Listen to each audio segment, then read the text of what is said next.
Yo, what the? Hello, everybody. Tracy Hackler with Roadshow Cards, back with another edition of Roadshow Roundup, episode number 21. If you're counting at home, I know I am. I know you are. I hope you are.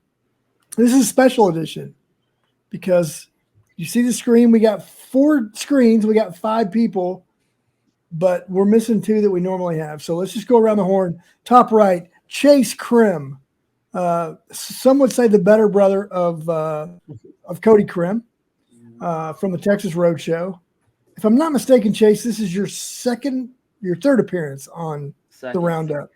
Second. Well, you appeared once with Cody. Didn't you appear once by yourself too? Or am I wishing that it happened? He was in Kentucky. Yeah, they were in Lexington. They joined the pod. The Lex, when nobody would hang out with him. That's right. Exactly. Yep. Right. That's where all the jokes of how no one likes me became. Okay, so Chase Krim from the Texas Roadshow. Wait, those are jokes? Yeah, it's a joke. It's a joke, Kevin. Chase representing Texas 3 weeks into his existence as a shop co-manager. Kevin Kulikowski, bottom left, New York Roadshow, getting so close you can taste it to the grand opening of the New York Roadshow. And the things I've seen this week, woo, it's going to be next level. It's going to be next level. And then last but certainly not least this week, the twins, the dashing twins from California, Justin Channels, Ryan Channels, California Roadshow, Sonoma, California.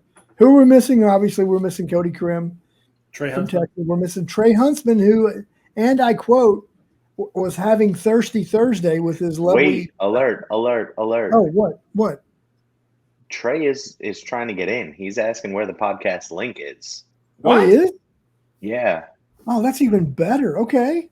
I'm going to text him right now. We know not to text Cody. Why is that, Kevin? We can insert a Wonder Woman whip cracking right there because he wasn't allowed to join us on the pod tonight. He said something to the extent of, if I go and tell my wife that I'm doing a podcast at 10, he may not live to see tomorrow or something. He may not live to see episode 22. He just might not. So Roadshow Cards, a lot of stuff going on. We have 2 shops fully open now. Kentucky Roadshow, Texas Roadshow. We have Kevin who opens. Have we publicly released the date yet? I think it's floated around enough places that we can website? say July 13th. Oh yeah, David put it on the website. Yeah, we did. Yes. So that I had a hand in creating that banner that says opens July 13th. So yes, that's public. Is July 13th the soft opening or is that the grand opening? Kevin only. I never do anything soft. So grand opening. You're a lucky man, dude. July 13th, and then we're rocking and rolling full momentum into that weekend. Awesome. We have our special preview party on the 12th. Open the doors to the public on the 13th. Would that preview party be considered a soft opening? No, it'd be considered a VIP sneak peek night. That's hard. A hard AF. It's a hard preview. Yes. Trey's not trying too hard to get in because he'll show up when he shows up, I guess. But anyway, that's beside the point. We have other things to discuss. Where do you guys want to start this week? Twins, tell us what's going on in California. You apparently have some news for the first time in 4 months, so break it to us. We got 2 pieces of news. Yeah, I'll start with our first piece of news, which is great, and in no way is the order of the announcement reflects the importance. So, okay, because the first one is a man I'm sure those who are listening all know and love. Mike Giafolo is on his way to California. He did his last stream for Roadshow Breaks.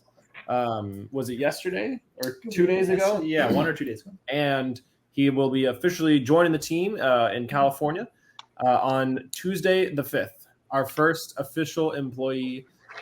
He will be joining us on Tuesday the 5th, and we will be all kinds of stuff. All sorts of stuff. We're going to be making a YouTube channel with him. We're going to start putting out some more content, doing breaks during the day with Mikey. We're going to Yeah, it's gonna be a lot of fun. So we're excited about that. And yeah, Mikey's a great dude. We're gonna do big things. This is Justin. By the way, part 2 is we have movement on our permits finally. So bearing no more delays, we should be clear to go the same day that Mikey gets here, Tuesday, July 5th.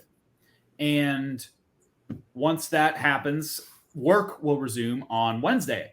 So, I mean, it's all uphill from there. Once we get started, we'll get everything moving. Lots more updates happening on Instagram and everything like that. We'll finally get a timeline too Yeah. of the work. So he said it was only like 4 weeks worth of work, but we'll get a real better idea once they really get in there and start working. So yeah, and depending on he has a team that's going to be coming in and helping him with everything. So depending on how many people can work at any given time, could be quicker. So we shall see about that. But yeah, they basically demo the rest of the stuff, fix the back wall, get all the floors in. We have a lot of electricity work to do, or electrical work, and furnishings, a lot of fabricating for all of our custom stuff, special stuff to put in, things to, just really make the Cali Roadshow pop. So we're excited to get all that finally moving after months and months of delays. Hoping that we can get all this rolling by the National so we could start picking some stuff up, start getting a better picture of when we will be having our opening. The support has just been amazing. Same for the general public, for everybody at shows and events and everything. Definitely building a lot of hype, and have a lot of people interested in coming to a grand opening or a special VIP party, whatever we plan. I don't know if there's ever been a shop that's announced their opening sooner than we did, because we announced that it's going to be over a year from the announcement to when it's actually open. So if definitely gave ourselves enough time to build hype. But in the grand scheme of things, I mean, even a year from announcing that you're going to have a shop is still not that long. Yeah, right. We didn't even have a property at that point. That's an interesting point, because it's not like we announced an opening or we announced something. We just announced the inception of the California Roadshow. Basically, we're all over the place tonight because we got a lot on our minds, a lot of stuff brewing, a lot of stuff happening. And y'all need to channel this energy. Channel, no pun intended. Yeah, I got it. See what he did? The cigar fumes coming off of him are deafening. They're deafening to me. Y'all are wild, man. We need a reality TV show that just follows you two around and just I'm happy. Can you just have Mikey just follow you guys with a camera? We're gonna have him do a Tahoe thing for us. You don't understand how happy it would make me if, as all of the folks who you plan to graph are signing the autographs, you just ask them, "Hey, do you listen to the Roadshow Roundup?" And just to see if they acknowledge that. I don't know how many other sets of twins have a relationship with Steph Curry. Right. But you guys should take advantage of your 2, 3, 4 minutes with him and do a quick interview for the podcast, dude. I was thinking that too. Hey, Steph, you give us 30 seconds of your time to answer a couple questions, 2 minutes or so, 30 seconds is. Yeah. 30 seconds, you can't get through an intro. 30 seconds to get him in, and then you take 2 minutes. Yeah, and then you ask him 2 or 3 questions about collecting. Switch. Yeah, I'm not trying to brag. Nobody else has that, bro. I did a 30-second interview with Aaron Gordon. No big deal, but hey, back in my prime. That's awesome. Yeah, he was very not interested, but it's been 6 years, and I'll still say he was robbed of that slam dunk. He was champion. 100% he was.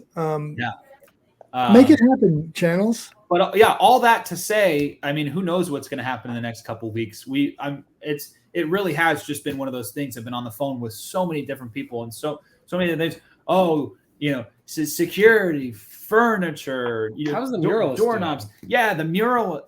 All these different things. Just so many moving parts, and it's really exciting because we have all these moving parts, but they're finally moving. They're all coming together, and we've really taken a big step forward this week. Can't wait for it. Speaking of murals, shout out to this guy for getting his mural up today. Beautiful. It looks great, Kev. A true 101. Awesome. And thank you for tagging us on Mr. Sandman Mariano Rivera. I noticed people were commenting on who they were tagged with, so I appreciate number 42. Bro, I kid you not, my wonderful brother-in-law Lewis texted me almost instantaneously after I posted that. He is a diehard Dallas Cowboys fan. And he just texts me and he goes, "Bro, you did me dirty." and I said, "Lewis, what are you talking about?" And he goes, You know what you did? He goes, "I see who you tagged me under." And I was like, "Bro, what are you? I have no idea." And so then he goes, "You tagged me as Eli Manning." And I said, "Bro, I said, bro, I just clicked on the picture and just started typing in people's names who I wanted to tag. Like, I was like, I'm old, dude. Apparently I did. Like, I do. And now that he mentioned that, though, anytime that I tag him on anything going forward, it will be in the most ridiculous place of the photo. So he signed up for that himself. But yeah, no, that was a lovely transition to New York. We have a lot going on this week. Mural installation is out there for the public to see. Another big part of our signature look was just installed tonight, Thursday, the 30th, as we're speaking and recording this. That one is going to stay under wraps for a little bit. Unless you walk past the store, then you can see it. But for those of you not in or around the Bronxville area, that will be shown off coming soon. We hung some shelves, we hung some TVs. It finally is starting to fill out and look like a real card shop. We have dubs getting in on Monday night. We are going to go paint the town. We're going to go to the clubs. We're going to be out in the city.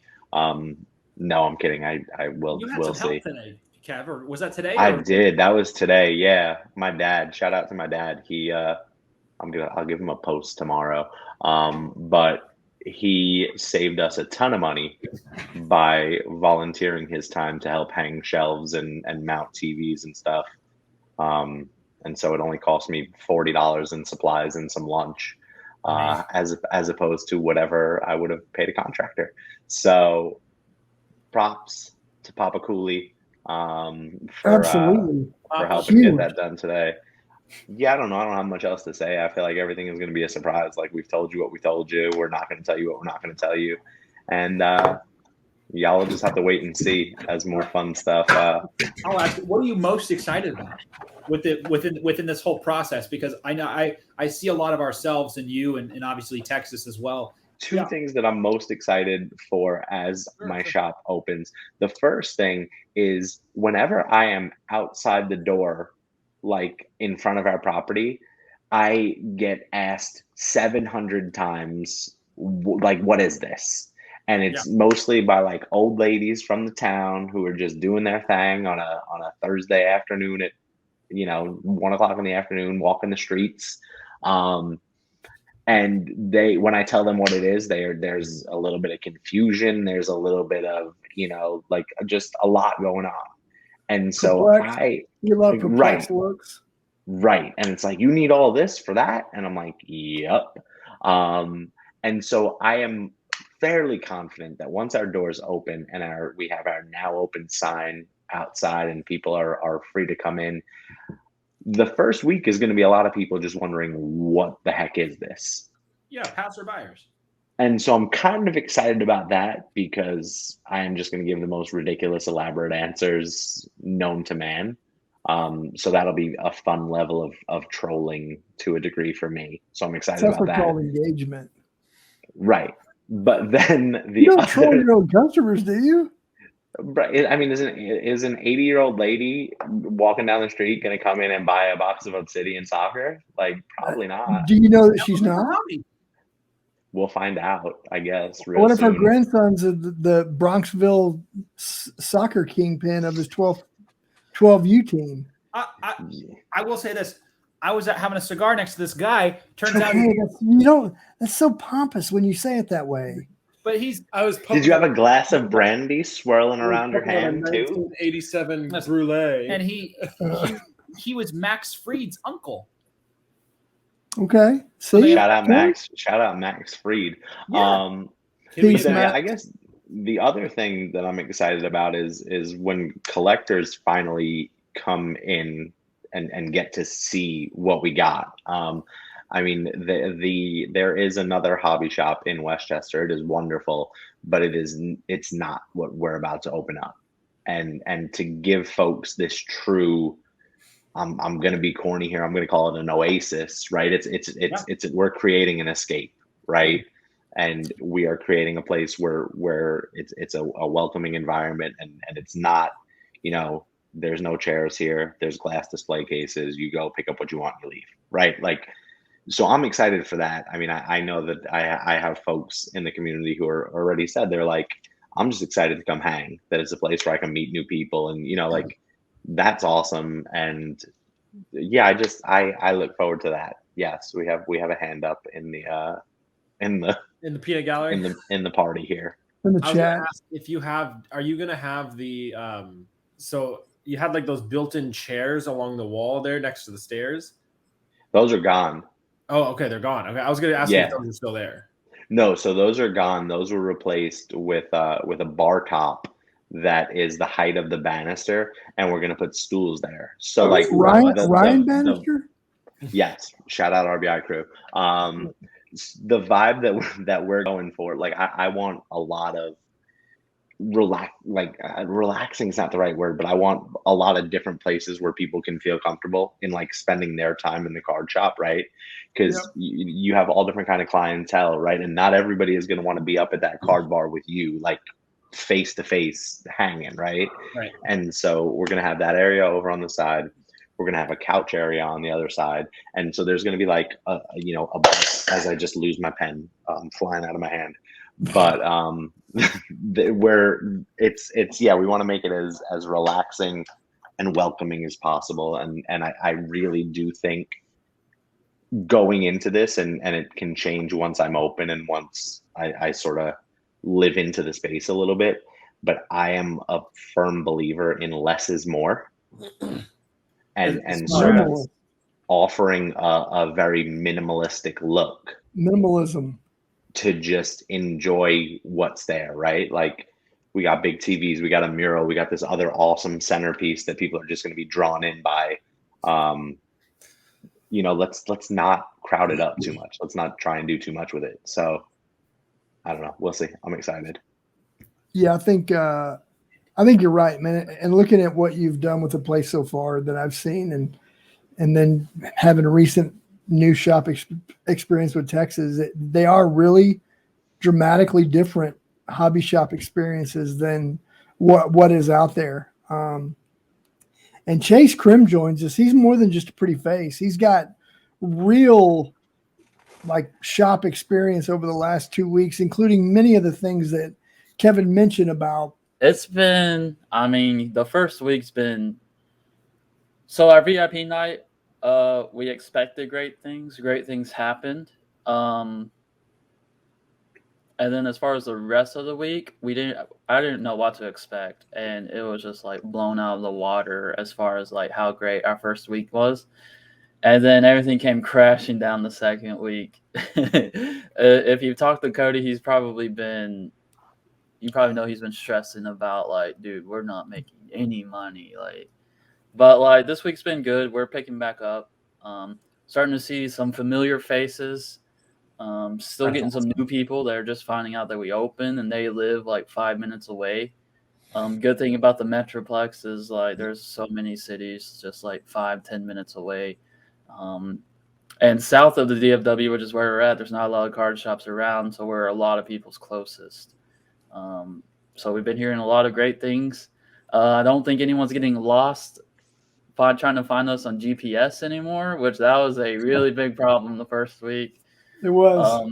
But man, we're just excited to get in the groove of things, get in the routine.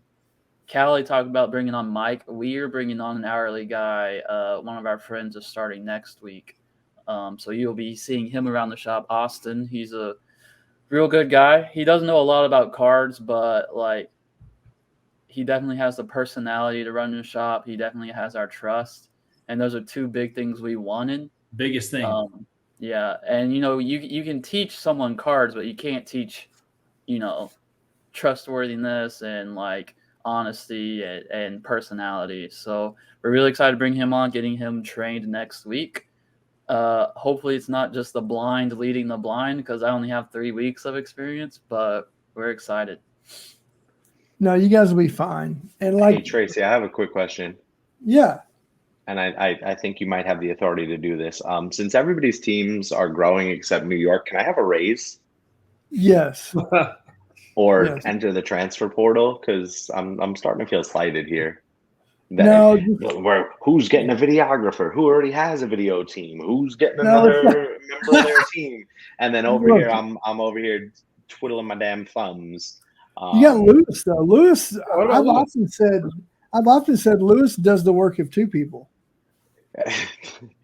Maybe. I think it sounds like. I mean, he I mean, wants go ahead. look, Try and make this better here. Go ahead. me. I'll I wait. just think you got to live. Whoever you wants got to live to. into it.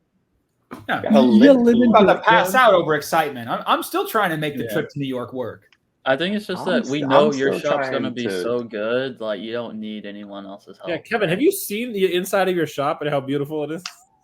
I He mean, has. yeah, but at the same Can we, time, by the way, can we not just gloss over the fact that a noted sports card artist did your mural? I mean, we're not even going to give him love. shout out to Brian Kong, dude. That was Thank you. that was just an awesome process from start to finish. I had known about his work, as I'm sure a lot of people have.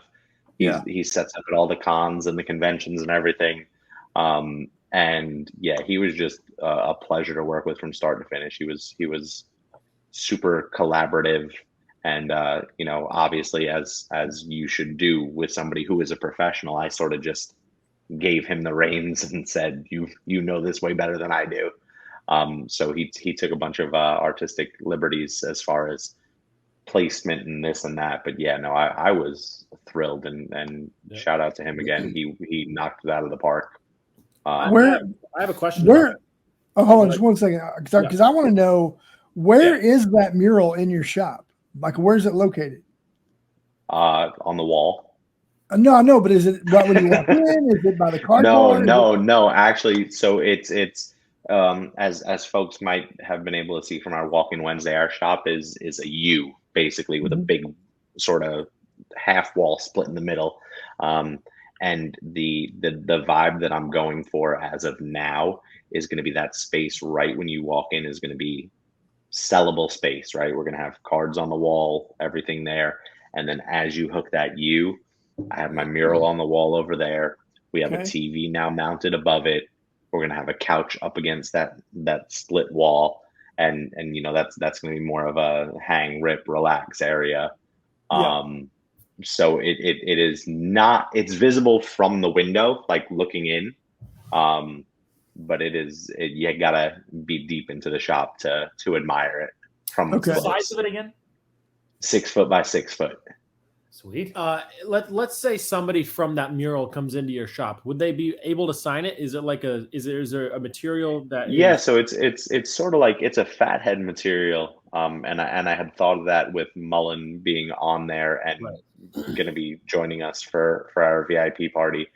I don't know. I don't want to like have the first person go to try and sign it and it messes up. Ink just doesn't take. But I was going to suggest, like, pretty much regardless of what it is, if you use something that's like opaque and not, these are water based. If you use like a paint pen, a paint pen might stick to something better if you wanted to try it. I might ask the printing company if they could just mail me a little, tiny piece of the material that they used.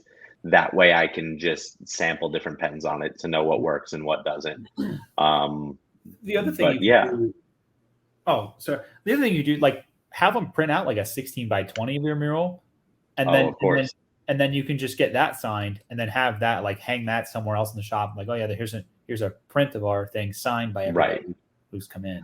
Well, it won't be everybody. Well, I'm pretty sure Babe Ruth can't sign it. Lou Gehrig's not going to be able to sign it. Who's the coach in the top kind of left? It is 97-year-old coach Lou Carnesecca, who is the winningest coach in St. John's history. Yeah, member of the Basketball Hall of Fame. And so I'm excited this basketball season. I'm going to try and go to a game at Carnesecca Arena and show him that because I'm sure he'll get a kick out of that. Oh yeah. Here's the new segment. We are officially under a month away from the National now, ladies and gentlemen. Right. Everybody in this room right now in this podcast fancies themselves a collector, right?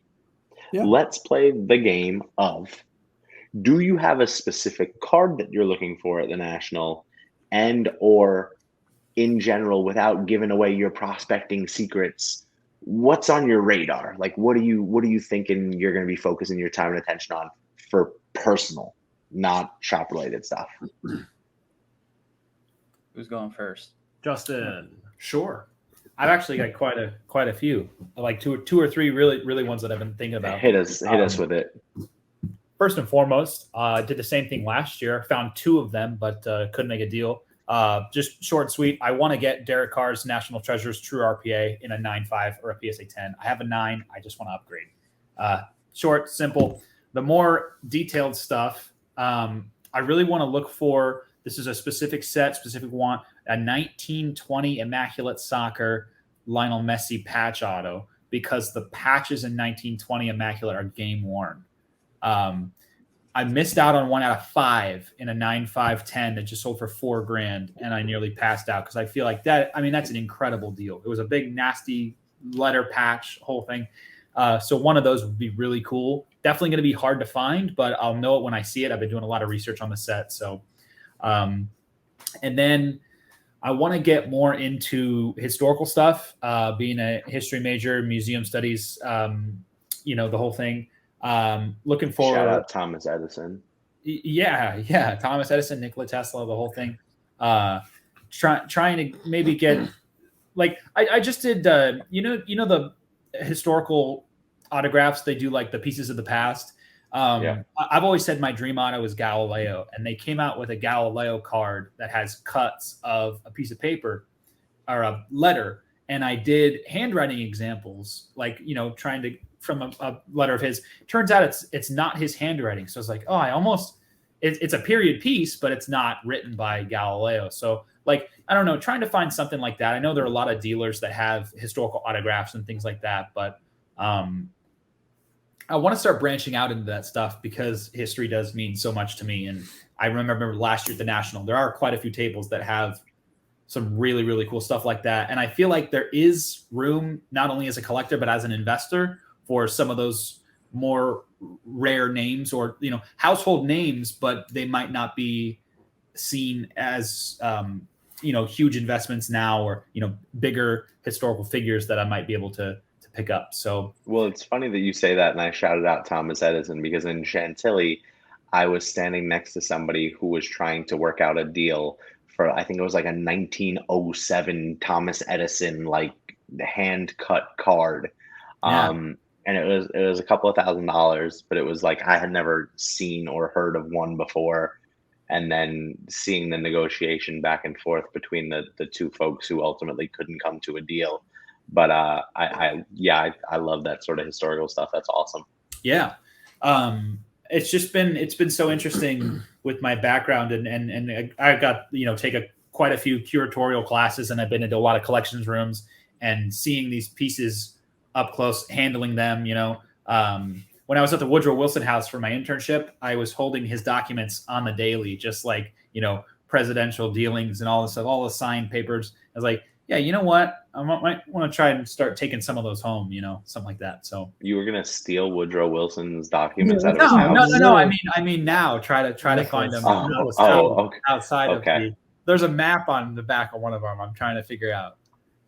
Yeah, dude. No, that's. You ever see that movie National Treasures? I just watched it like 2 nights ago. Yeah. Nick Cage at his finest. Yeah. You ever open National Treasures? No, I'm poor. As far as investments, I feel like there's a few F1 guys I've noticed from 2021 Dynasty that are super cheap, that I might want to pick up a Dynasty patch auto of a certain driver. So now, why would you? Let me ask you a question, just because F1 is on my radar, and I'll talk about it. But Why would you opt for 21 over 20? I feel like 20 is extremely expensive, and there might be some more room to grow with 21 being so affordable. I'm talking like it's almost about 1/20th of the price, or at least No, it's 1/20th around there. I just worry that that's just the beginning of a downward trend in Dynasty, where only the first year is going to hold value and everything else is just going to continue to lower as, more comes out. Until there's a good rookie that comes. Yeah, I don't know. I'll talk to you some more about that before I make a big We could move chat. like Yeah, that. we could chat offline on that because there's a couple of these young guys. I mean, they're in their young 20s and they're just they're already so well. Like I bought this in Chantilly, orange Verstappen. I've read so much about him and what he's done versus like the trajectory that he's on versus where Lewis Hamilton. Just trying to compare and contrast all that stuff. It's been fun branching out because again, I love NASCAR so much. So F1, similar ballpark. So the champagne of auto racing. Yeah. What about you, Ray? What do you think? Yeah. So for me, it's interesting. I've talked to a few people about this. It seems to be kind of a natural progression, but I've kind of hit and. Before you start grabbing your pitchforks and your torches, I've kind of hit a wall with Curry, like buying in a way. It's just like, it's not that I don't like to keep picking up Curry because obviously there's specific cards that I'm still after. But as far as like, I want to pick up some cool Currys, like that's not really like that anymore. I'm just like, I have pretty much everything that I set out to get and then some. And I've gotten some cool things, and I enjoy getting things signed in person. I enjoyed those interactions a lot more than, I've been enjoying spending the money that I would have spent on cards going to games. That's kind of been my philosophy this last season, which I'm really glad I did because, obviously it was a championship team. It was great to see all those games. So long story short, this national, I'm going to focus kind of more on my other loves, which are I love TV and movies. Entertainment, and so there was a card that I missed out by $20. It was like 860 and it went for 880 and I was pissed. It was this Carrie Fisher Kardashian. No. It was PSA 10, baby. It was a Carrie Fisher 1977 Topps that was signed. It was a dual autograph for her and Dave Prowse or something. And it was like just a card. I was like, I know I'm never going to see it again. Like, why didn't I just bid some ridiculous number and win it no matter what? Because it was like, it's not a card you're going to find. So I want to find something like that, something very cool, Star Wars related that I can put away in my PC. And then I want to find, I recently tried to get The Rock's autograph in person, which was really, really fun to do. And and he goes to Hawaii a lot. My grandparents live out there. So my goal is to... You ran into him, though. You saw him. I saw him in person. I didn't get to talk to him, but I got to see him, which was cool.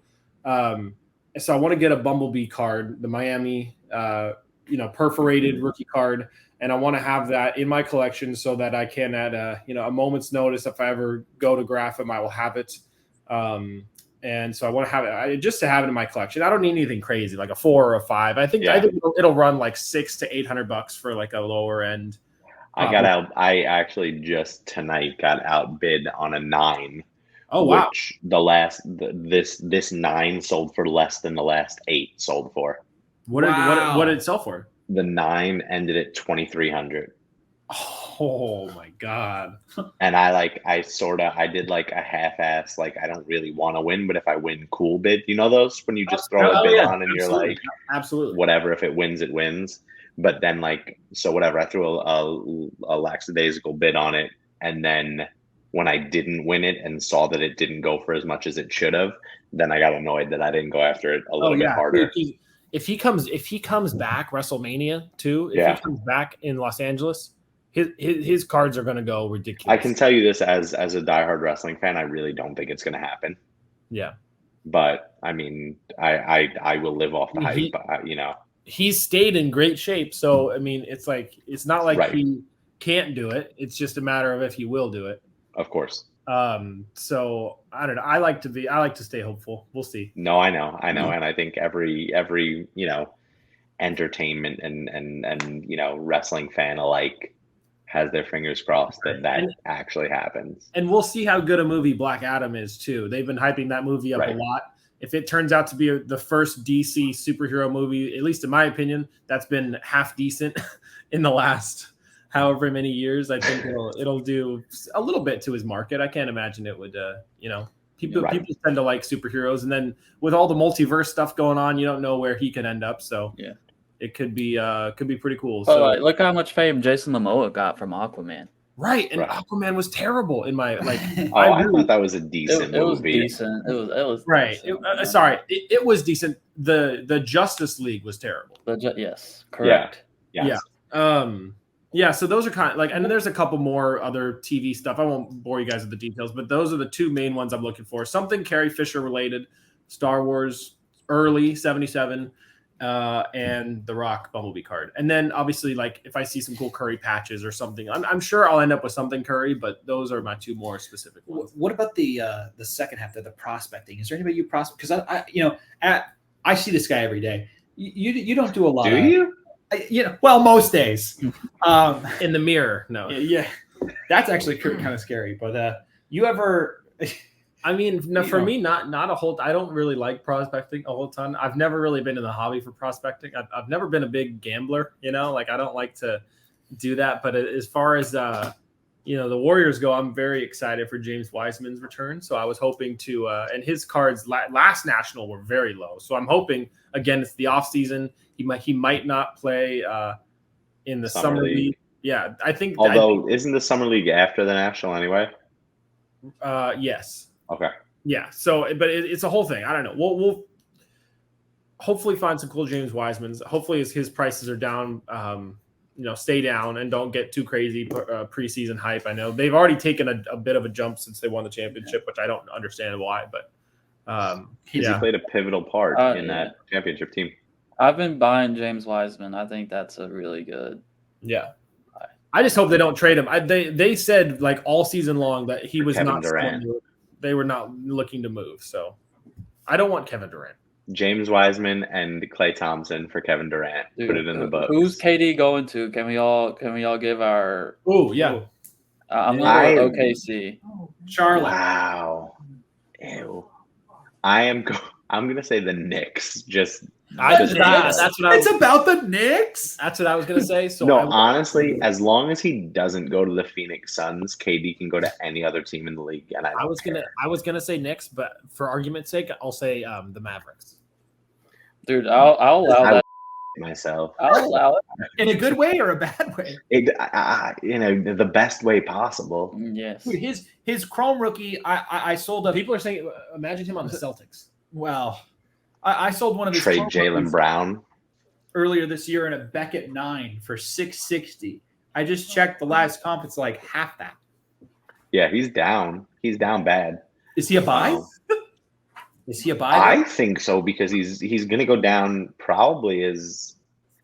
I'm not even going to put a number on it. I was going to say top 5, but like probably not. But I just don't think a lot of people like him. That's my thing with KD. Yeah, he just doesn't have that X factor, Right, like if his next move is to the Suns, like his market's gonna take a hit for a little while because people are gonna be like, Karl Malone's good, but like player. No one likes Karl Malone, so his value is not there.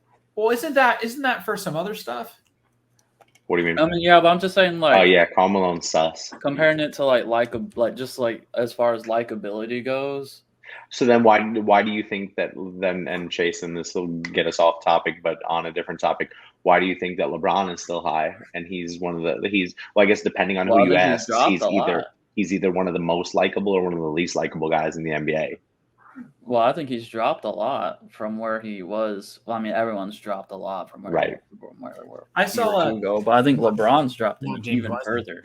LeBron is the John Cena of the NBA, where you either absolutely love him or hate him, but like you have a reaction. Nobody's like, LeBron. That being said, I want to pick up a LeBron auto at the national. If we want to reroute this back to the original beautiful question. way to get that back, Chase. What are we looking for? So I have 3 goals at this national.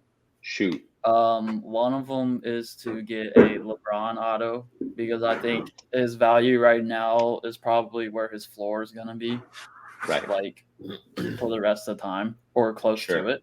Sure. So I want to get a LeBron auto. I want to sell my Joe Burrow NT RPA so I can buy a house Yes.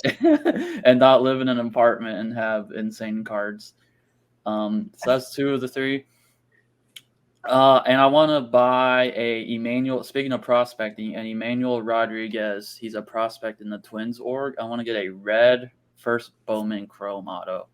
I have the orange out of 25. I have the gold out of 50. I have the yellow out of 75. So if I see a red, dude, Have you seen the super, or is the super still in the universe to your knowledge? I have no idea.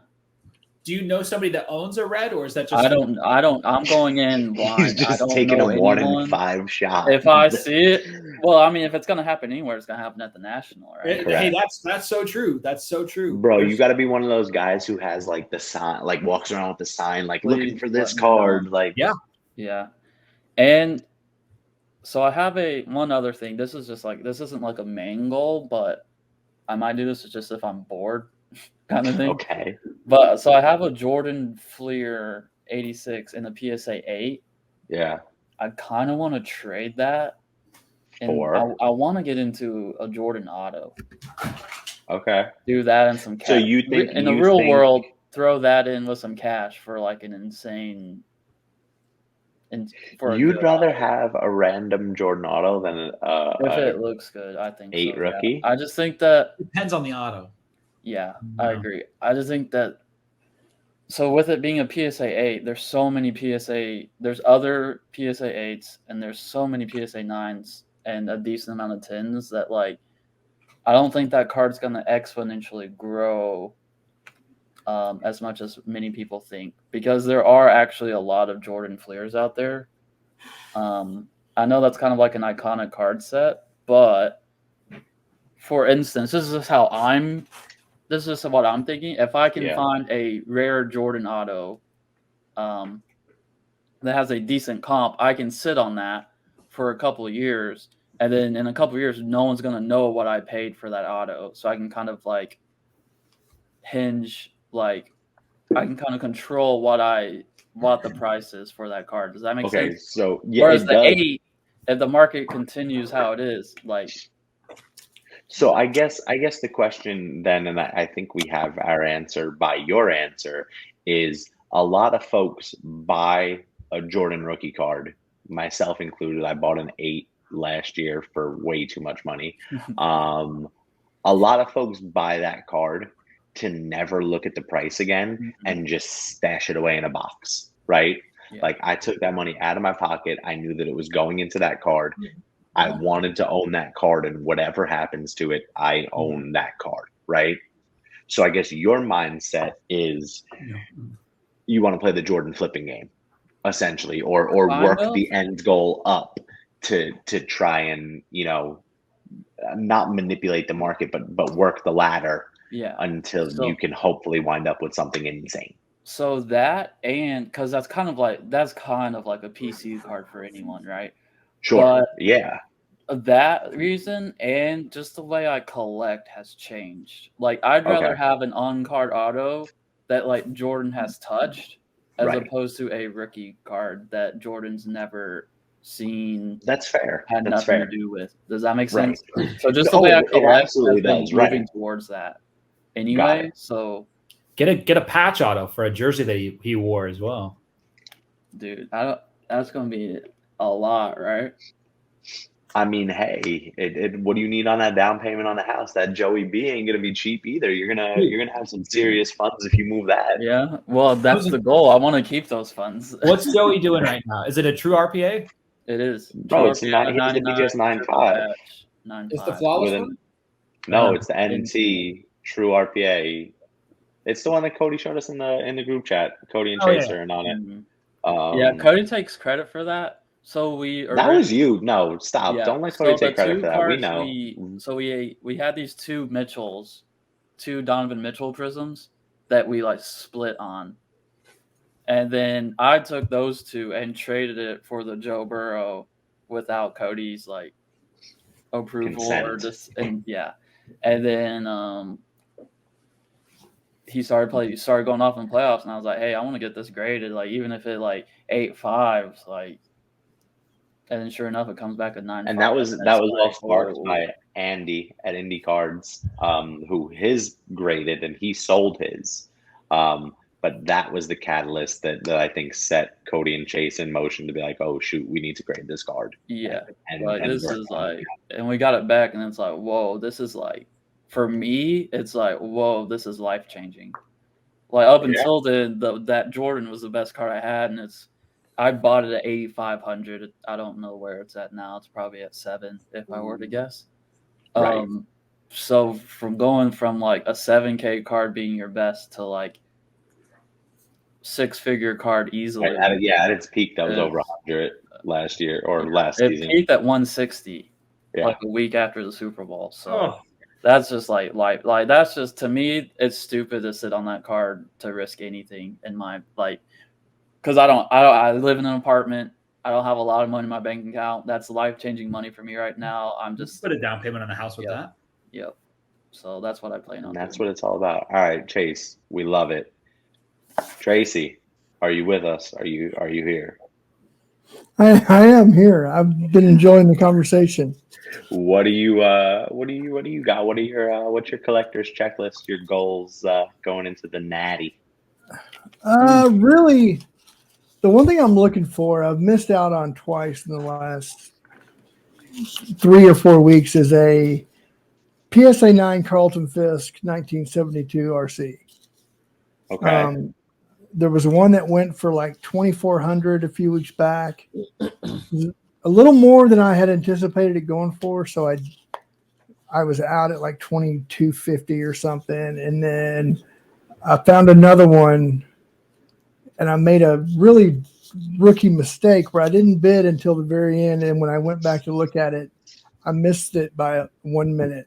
And it expired, and it was cheaper. It was like $1,400 or something, and oh wow, I was kicking myself. So I'll try to find one of those there at the Natty, Kev. And I bet you that's a card that you can get. Yeah, like that'll be all over the Natty, as opposed to some of the white whales that other people are going to be chasing. Natty Light, yeah, because that's not a card that's like in huge demand, right? And the thought of owning a mint condition card from a 50-year-old set is pretty cool. Yeah, definitely. And I love Carlton Fisk. So, and then more modern stuff, just any kind of, I don't think there's any new Russell Wilson Broncos stuff yet. So I may try to find a few key Seahawks RC stuff of him. And then Yuri Prohashka, anything new he might have out, I'll look into. Got a Prism auto. Yeah, we got a couple Prisms we would sell you. Yeah, I know you do. Tracy, I know where you how long do you think Yuri keeps the title? He scares me a lot. His style is so conducive to him getting knocked out or beat in another way, submitted or whatever. He's so good and he's so electric, but he's just dangerous. The way he fights, he's dangerous to his opponents, but he's also dangerous to himself. So he has the look of a guy who could lose his first defense. I mean, he almost lost to Glover, and Glover's 97. And it took a miracle submission with 20-something seconds left for Yuri to win. So he scares me. He scares me a lot. But you're so buying with that being said, yeah, I was going to say, with that being said, why is he your go-to buy? I mean, there's a lot of other UFC names that are either significantly more established or people who are being billed as, the future golden child. Like, why is he your guy? He's I love the way, I love his style of striking. He's very aggressive and he plays around like he really, and to hear him talk after losing almost losing to Glover, to hear him talk about it and break it down and analyze how horrible he was and he has to be better. And he's just a humble dude. I like him. I think has a lot of the things that collectors like. If he can manage to string a few title defenses together, I'd feel a lot better about it. But I also like this guy named Chase Hooper, who is a young kid from I think he's from the Pacific Northwest, who keeps winning. So he's a guy who's affordable, who's on the ground level, who has a lot of room for growth, I think. Solid. When's his next fight? When's Yuri's next fight? It'll be a while. It'll be yeah, after the national.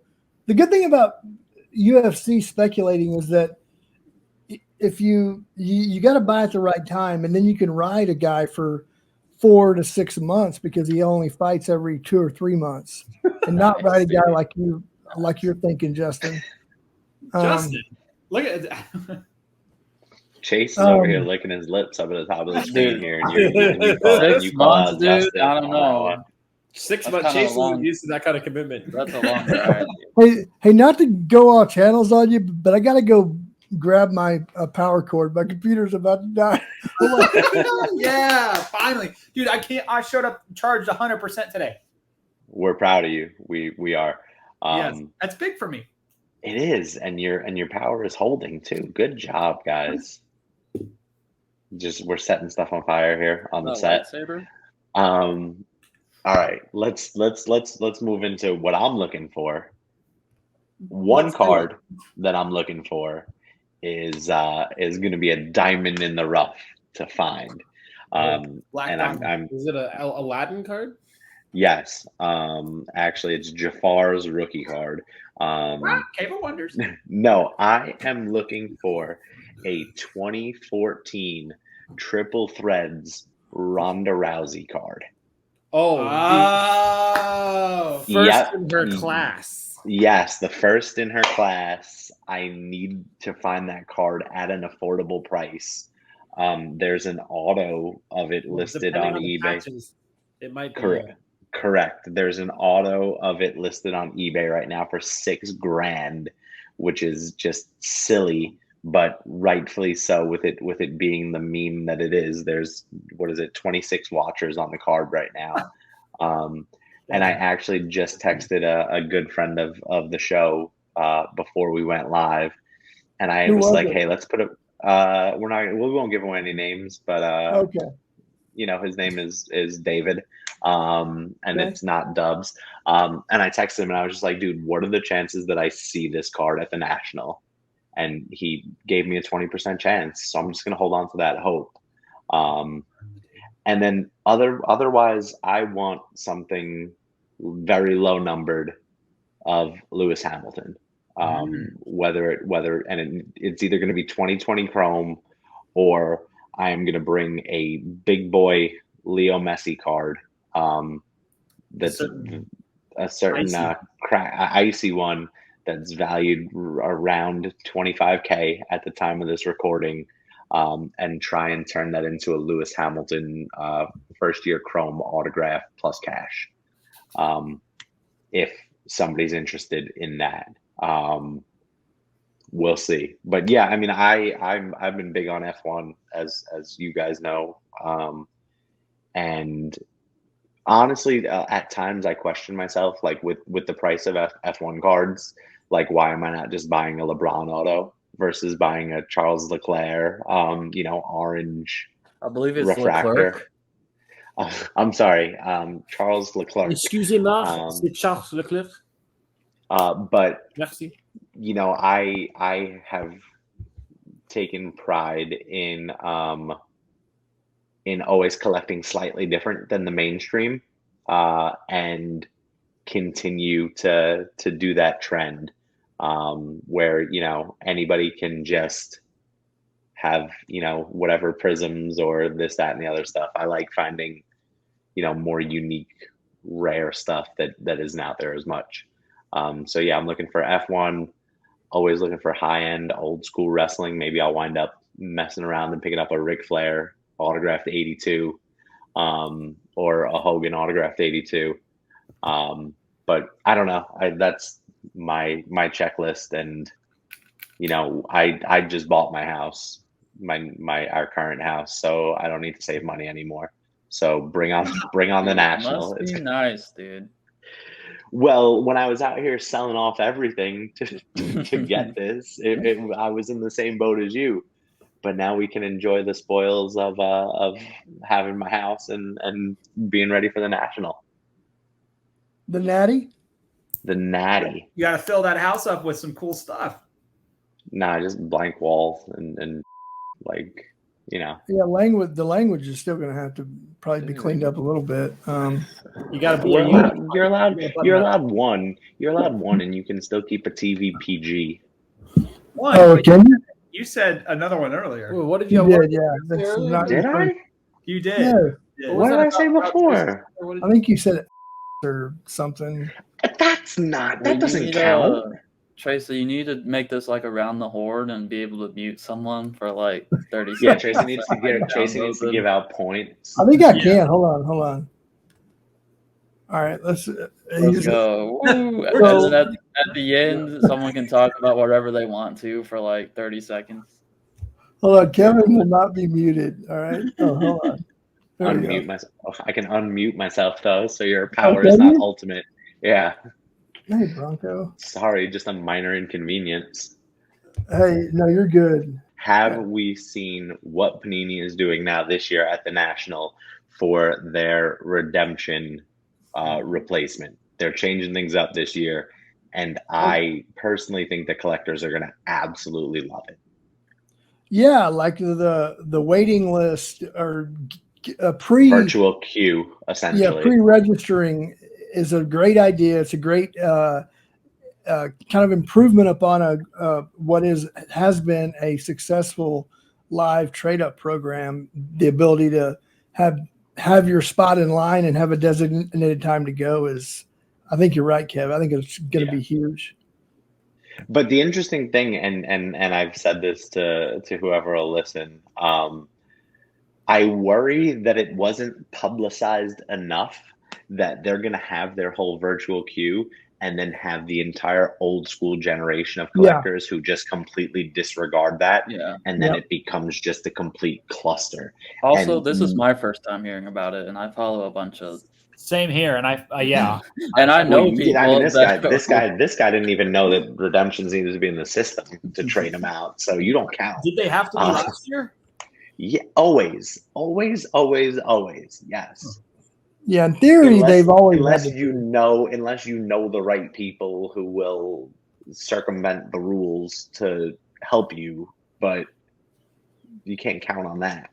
But yeah, no, I worry that you're gonna have all of your folks who have their time slots, but then time slots will either have sold out, which I think they're sold out already. Yeah, I'm sure they are. So that sucks for anybody who was late to the party or didn't know about it. And then knowing the folks who work in the CS department over at Panini, like they're still going to help those other folks, right? Of course. Who don't have a time slot or who didn't know. And it's just going to create double work for them, which stinks. But at the same time, I feel like the collectors who now have taken advantage of this new process, it's going to be super easy for them. Okay, I can walk around the National until 1:30, then I have to head over to Panini. Hopefully I'll be done with them in a half hour, and then I can just continue on my day, right? Like, you can't get much better than that. And like, honestly, I'm one of the folks who, considering the service that Panini was providing collectors with this program at the National, which none of the other major brands do, like, I didn't have a problem with the old way of it. I feel like, listen, if you're going to the National with your agenda, if part of your agenda is to get all of your redemptions traded out to get better value for them, the trade-off is you have to wait online. Yeah, which is what it is, right? I will say that the line was encroaching on other booths, though. Like, the line was so long that some of the other booths couldn't have people walk up to them.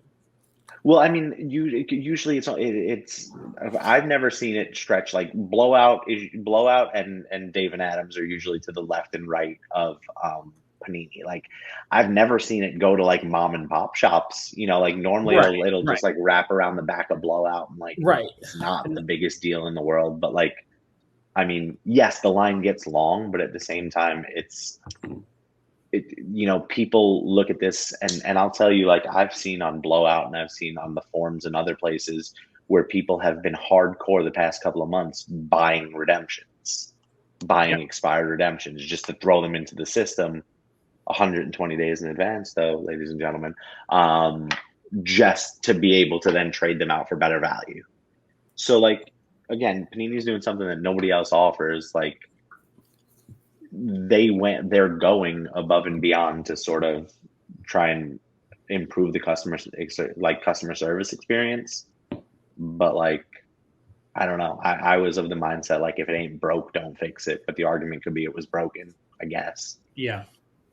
Well, I think you're right, though, what you said. I think you're going to have now almost two lines of people. You're going to have the people who don't know any better and are going to get online like they have for the last 6 or 7 years. And you're going to have the people who have a reservation that are going to have to come to the booth and say, where do I go? Do I have to get in this line? Do I go to the front? Right. And then the people on queue are going to get ticked off that they think the people are cutting, or they have a fast pass or whatever, right? It's going to be it'll be interesting to see how that plays out. Yeah, no, I'm looking forward to it. Oh yeah. I'm looking forward. Question. Yeah, what? Panini related question. Okay. I'm curious what your thoughts are on that NFT party, the $10,000 NFT party. I don't know what you're talking about. I saw on the app today they're selling the tickets to this NFT party for you and 9 guests, and I think it's $10,000. Yeah, I love that they're partnering with Big Night Breaks and Chris Costa. We love Chris here. I'm sure his company has access to the venue that they're renting, and to Aoki, who I believe is performing there. But it's one of the things that I was on a podcast not long ago, not our podcast. I was a guest on another podcast, and what I said on there was, and what came of it was, I'm not an NFT guy. I never have been. We're all kind of tangible dudes. Like, old school, we want to hold it, sniff it, touch it, show it off. And what I discovered for me is that NFT means not for Tracy. So any party that's going on revolving around NFT is not my cup of NFT, if you get what I'm saying. NFTEA. Boom sauce. Patent it. Although now that you say $10,000 for 10 tickets, sure doesn't sound that bad. It doesn't sound like, I don't even know what you get, what the gift bag is. I just tried to Google it and didn't see anything. So their advertising is a little sus at the moment, I guess. It's all virtual. It's all, what you get is all virtual. But even if it's something that you can sell, right? Like, because realistically, like, look at the gift bags that folks get when they go to the Panini VIP party, right? Like, everybody comes away from that and makes a nice chunk of money on the gift bags that they get, right? Yeah. If this NFT party is the same thing, like, maybe it's worth it. Like, but again, you have to have the patience to deal with NFTs. So Tracy's out. So I need another 9 people. My favorite NFT story revolves around the Channels brothers going ape-ass at Mint Collective with some free NFT cards that Panini was giving out. That was so fun. What did you end up flipping something for? Yeah, it was a rookie of, what was it, Scotty Barr or Evan Mobley, and I got like $1,400 for it off of a code, which was crazy. I got Blake Jarwin. Mine sold for like $11. Yeah. Hey, well, let's not disrespect but the you know cowboy great Blake. But I'll give Panini credit though, because you didn't have to do anything to get that NFT card. They were handing them out as like, you just had to have their app downloaded. Right. So really, yeah. Well, and there was those people saying that the Mint Collective was too expensive at 20. It was like $20 to get in. Yeah. And they're like, oh, it's too expensive. I'm like, just go to Panini, Dude, get a free, like every eBay like, was handing out free silver bars. That's $20 itself. yeah. So it was like, there's definitely ways around it. And same thing with the National. I know, like, even the VIP passes, like, you could probably make that money back just in things people are giving away. Like, yeah, exactly right. And I know you made your money back and then some. You probably paid for your entire trip with that NFT card. I did. I was actually $300 over the cost of the trip, so I ended up doing fine, included the gambling. Oh, by the way, let's not forget this because it's kind of a big deal. We don't do a whole lot of specials on the site or in shop, but to celebrate our nation's independence, our 4th of July, we are giving people through Monday 10% off everything. Singles on online or in Texas or in Kentucky, wax online or in Texas or Kentucky. All you got to do is use the code JULY, the number 4, and you can get 10% off your purchase through Monday. So insert jumping David meme. Yeah, there's a Curry Chrome on there too. I know. Did you guys buy it yet? You get 10% off. Now, do these codes for our listeners? Do these codes have any stipulations, any limits, anything like that? No, the dude just said everything. Well, no, I'm Did saying, you like, hear what I said?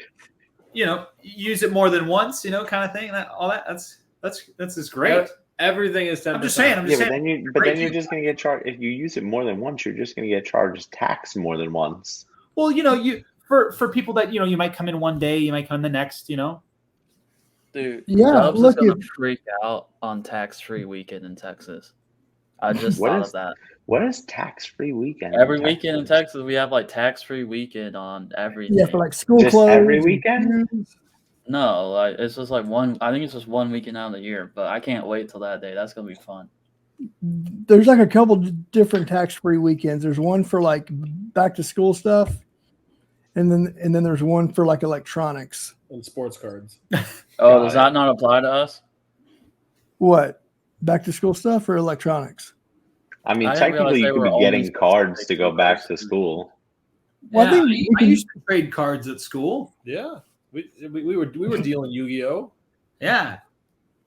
Well, look, the great thing about Roadshow is that there's always something new going on. There's always a new chapter, expansion, a new shop build out, 10% off sales. You never really know what you're getting into. And we just, by the way, earlier today, our fearless leader, Jimmy Mahan and Ryan Johnson announced that trade night's back and it's better than ever. It is the official trade night of the National Sports Collectors Convention. So that's also big. That's also big news that we'll address in greater detail next week. Well, that episode was quite something. It was something. It was eventful. It was disjointed. I apologize. I had a dog I'm trying to deal with. My computer almost died. We lost Chase for a little bit. But we made it through it. Thank y'all. If you're still watching, you are a saint, and we love you. Guys, I love all y'all. You know that. And we love all y'all watching or listening. I'll be better next week. I owe that to the AWLs. Thanks for watching. Roadshow Roundup, episode 21 in the books. Love ya. Bye.